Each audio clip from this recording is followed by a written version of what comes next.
شہادت کربلا کے بعد امام حسین کی اور ان کے قافلے کی شہادت کے بعد دنیا میں رونما والی تبدیلیاں کیا تھیں اور اس سے ہمیں کیا درس ملتا ہے؟ بہت خاص سوال ہے اور یہ مقصد کربلا ہے۔ ایک شاعر کہتے ہیں سجدے میں سر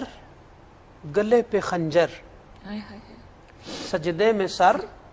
گلے پہ خنجر اور 3 دن کی پیاس، اس گلے میں 3 دن کی پیاس،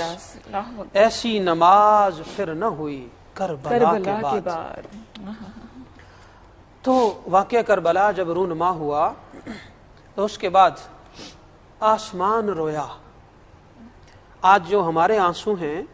یہ تو ہم اس لیے رو رہے ہیں کہ ہمیں ان سے بے پناہ محبت ہے۔ ہمارا اٹھنا بیٹھنا، اولاد، جائیداد، مال، کل کائنات سب انہی کے نام ہے، کیونکہ ہم جی اس لیے رہے ہیں کہ ہم نے اللہ کو راضی کر کے مرنا ہے، اور اللہ کی رضا یہ ہے کہ جس پر حسین راضی ہے اس پر اللہ راضی ہے۔ تو یہ محبت کے آنسو ہیں۔ مگر جب ظلم دیکھا تو آسمان بھی رویا۔ الصواعق المحرقہ بڑی معروف کتاب ہے، اسی طرح سر الشہادتین، اسی طرح شام کربلا، اسی طرح البدایہ والنہایہ، یہ معتبر تاریخ کی کتابیں ہیں۔ ان کے اندر موجود ہے کہ جب شام کربلا، شام غریبہ ہوئی، یعنی آج کا دن 10 محرم الحرام کا ہے، تو یہ جو آج رات آنے والی ہے یہ شام غریبہ ہے۔ وہ جو کائنات کے مالک ہیں وہ لٹے پٹے خیموں میں ہیں، تو یہ شام غریبہ ہے۔ تو آسمان سے خون برسا۔ ہم اس قابل نہیں ہیں کہ خون برسائیں ان کی محبت میں، مگر آسمان گواہ ہے کہ اس نے واقعہ کربلا اپنی آنکھوں سے دیکھا ہے، اور آسمان پوری دنیا میں اندھیرا چھا گیا۔ 7 دن تک سورج نہیں نکلا اور آسمان سے خون برسنے لگا، حتیٰ کہ تاریخ کی کتابوں کے اندر یہ روایات معتبر ہیں، ہر کتاب کے اندر موجود ہے جس میں واقعہ کربلا ہے۔ میری لائبریری میں کچھ 70 سے زیادہ کتب ہیں اس واقعہ پر۔ تو وہ یہ ہے کہ جس عورت نے رات کو برتن دھوئے اور وہ الٹے رکھنا بھول گئی تو وہ برتن صبح خون سے بھرے ہوئے تھے۔ جس عورت نے آج کپڑے دھوئے ہیں 10 محرم الحرام کو، اور وہ رات کو کپڑے دیواروں پر ہیں یا تاروں پر ہی ہیں، اگلی صبح جب وہ اٹھی تو وہ کپڑے خون آلود تھے، جیسے آسمان سے خون برسا ہو۔ اور ان عورتوں نے وہ کپڑے دھونا چاہے 100 بار، کتابوں میں آتا ہے تاریخ کی، 100 بار ان کپڑوں کو دھویا گیا مگر وہ خون کے نشان نہیں گئے۔ اسی طرح فلسطین کے اندر جہاں مسجد اقصیٰ ہے، وہاں جو بھی مسلمان صبح اٹھ کر باہر جنگل پھرنے کے لیے جاتا، جو بھی وہ پتھر اٹھاتے اس کے نیچے سے خون نکلتا۔ امام حسین علیہ السلام کی شہادت پر اور شہداء کربلا کی شہادت پر جنات روئے، جنات نے نوحے کیے۔ نوحے سے مراد یہ ہے کہ زارو قطار رو رو کر ان کے ساتھ اظہار محبت کرنا اور ان کا غم منانا۔ اور جنات نے اشعار لکھے، اور وہ اشعار دیواروں پر لکھے گئے تھے، اور وہ دیواروں سے پھر مورخین نے اپنی کتابوں میں لکھے، اور آج تک وہ اشعار موجود ہیں، محفوظ ہیں۔ حتیٰ کہ 7 دن تک، اور دوسری بات میں 21 دن تک، یعنی پورے مہینے کا وقت گزر گیا کہ سورج نکل نہیں رہا اور کائنات میں اندھیرا چھا گیا۔ کیوں نہ چاہتا حسین بن علی جیسا چاند اگر غروب کر دیا جائے تو پھر دنیا کو رہنے کی ضرورت ہی کیا ہے؟ لہٰذا وہ اندھیرا چھا گیا، اور پھر یہ ہوا کہ پوری دنیا سے، یعنی یہ واقعہ تو کربلا میں ہوا تھا، باقی ملکوں کے لوگوں کو، باقی سرزمینوں کے لوگوں کو، جیسے آج بھی بہت سارے ممالک ہیں، تو کسی کو نہیں پتا تھا کہ یہ ہوا کیا ہے کائنات میں۔ پھر ایسا ہوا کہ جب بھی کوئی بڑی مصیبت آ جائے، بڑا پرابلم آ جائے اور انسانیت کی جان درپے ہو جائے، تو پھر سب کو اجتماعی طور پر، مسلمانوں کو، کافروں کو، ماننے والوں کو، نہ ماننے والوں کو، اجتماعی توبہ کرنے کی ضرورت ہوتی ہے۔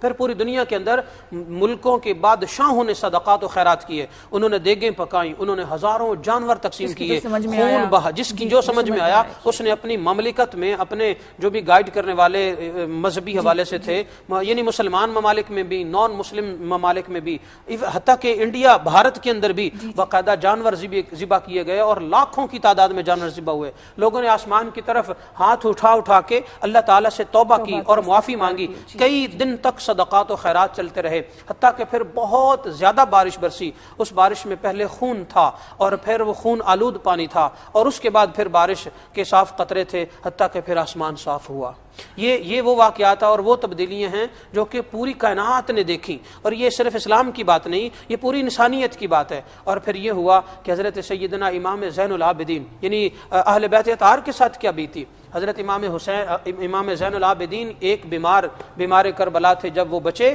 تو انہوں نے ساری زندگی وہ سائے میں نہیں بیٹھے، ساری زندگی ان کی آنکھوں سے آنسو بند نہیں ہوئے، کیونکہ وہ لائیو یہ سارے داستان غم دیکھ رہے تھے۔ سیدہ شہربانو جو حضرت امام حسین علیہ السلام کی زوجہ اور بیوی تھی، جو یزد جرد ایران کا بادشاہ ہے، وہ اس کی بیٹی تھی۔ حسین بن علی کو اللہ تعالیٰ نے جو بیویاں عطا فرمائی وہ بھی بادشاہوں کی بیٹیاں تھیں۔ تو سیدہ شہربانو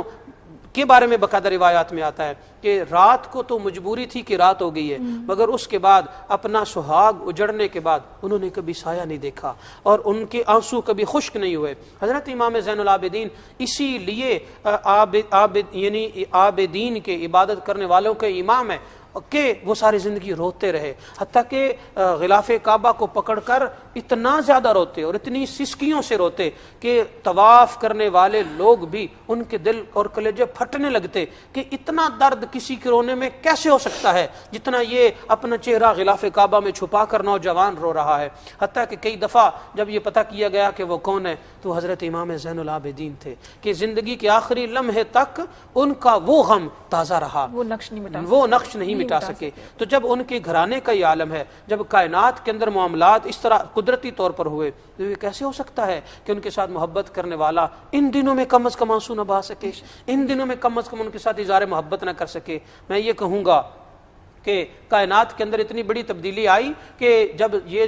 ساری کائنات میں آسمان سرخ ہو گیا تو پھر آسمان کی سرخی تو جاتی رہی اور وہ خون تو بہہ گیا، مگر آج بھی جب سورج غروب ہوتا ہے تو واقعہ کربلا ہر شام تازہ ہوتا ہے کہ آسمان کے افق پر، آسمان کے کناروں پر یہ جو آج زردی ہوتی ہے اور یہ آج خون آلود تھوڑا سا معاملہ ہوتا ہے، یہ واقعہ کربلا سے پہلے سرخی تھا، یہ واقعہ کربلا سے پہلے نہیں تھا، تاریخ کی کتابوں میں ہے۔ جب سورج غروب ہوتا ہے تو واقعہ کربلا کے بعد سے لے کر آج تک اور آج سے قیامت تک ہر شام میں آسمان ہمیں یاد کرواتا ہے کہ کربلا میں ظلم ہوا تھا، واقعہ کربلا ہوا تھا۔ اے انسانو، واقعہ کربلا کو اپنے دل و جان میں بسا لو، کیونکہ ان بساؤ گے تو تم ظلم نہیں کرو گے، بساؤ گے تو ظالم کا ساتھ نہیں دو گے، واقعہ کربلا کو اپنے دلوں میں بساؤ گے تو تم کسی یتیم کا حق نہیں چھین سکو گے، تم کسی کی سسکیوں کو بڑھاؤ گے نہیں، کسی بھوکے کو بھوکا نہیں رہنے دو گے بلکہ اسے کھانے کو دو گے، کسی کو پیاسا نہیں رہنے دو گے بلکہ اس کو پانی اور شربت پلاؤ گے،